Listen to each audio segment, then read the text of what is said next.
Kisah ini bermula pada masa Orde Lama sekitar tahun 1966 saat ayahku bekerja sebagai buruh di sebuah perkebunan negara di Sumatera Utara.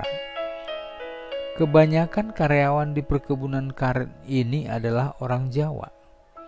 Mereka adalah keturunan dari karyawan atau kuli kontrak di perkebunan itu pada masa zaman Belanda.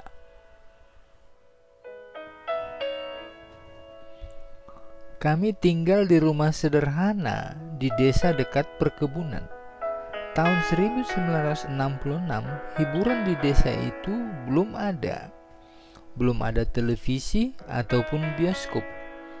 Hiburan di desa itu adalah ludruk yang pentas seminggu sekali, yaitu pada Sabtu malam.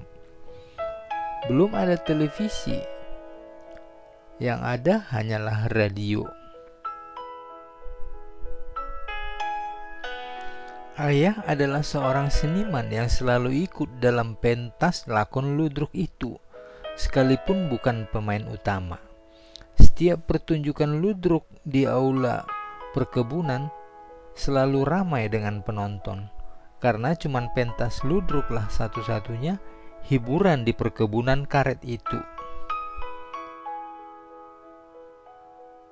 Suatu pagi ayah mendengar berita di radio. Telah terjadi di kota Medan gelombang unjuk rasa dan gerakan massa yang besar-besaran menuntut pembubaran PKI dan ormas-ormasnya. Gerakan massa ini menurut siaran radio semakin membesar dan tidak terkendali.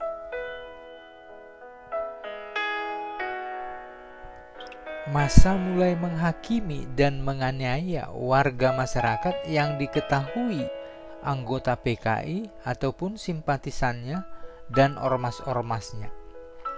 Banyak anggota PKI dan ormasnya yang tewas dianiaya dan jenazahnya dibuang ke sungai.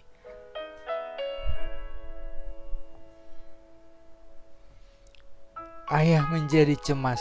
Semua pemain ludruk adalah anggota Lekra, termasuk dirinya.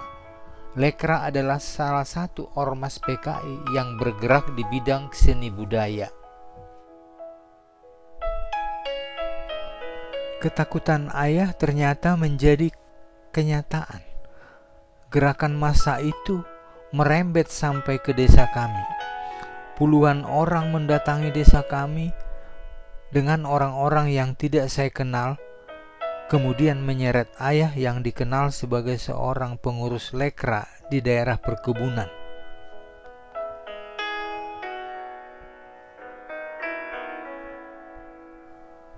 Ayah kemudian dipukuli puluhan orang secara beramai-ramai. Ada yang menggunakan batu, kayu, dan tangan.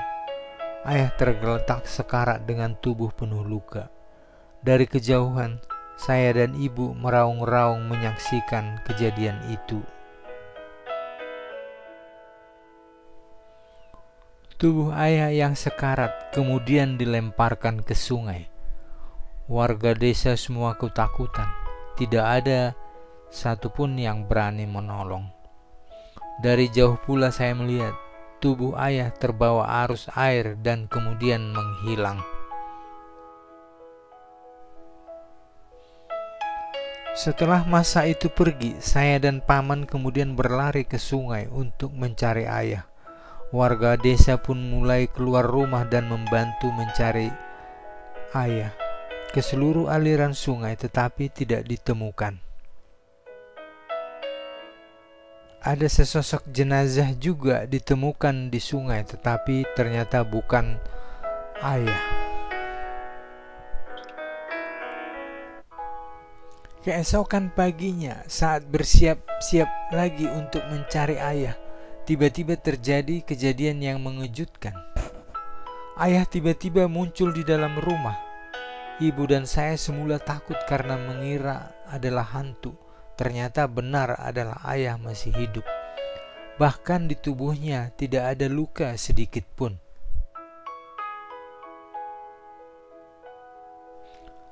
Warga desa pun menjadi geger dan gempar.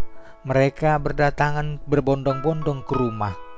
Ayah kemudian mengatakan, ia selamat karena warisan ilmu paling raga dari kakeknya. Dengan ilmu paling raga, masa yang datang mencari ayah melihat batang pisang yang ada di halaman rumah sebagai tubuh ayah, dan kemudian memukuli batang pisang beramai-ramai dan membuangnya ke sungai.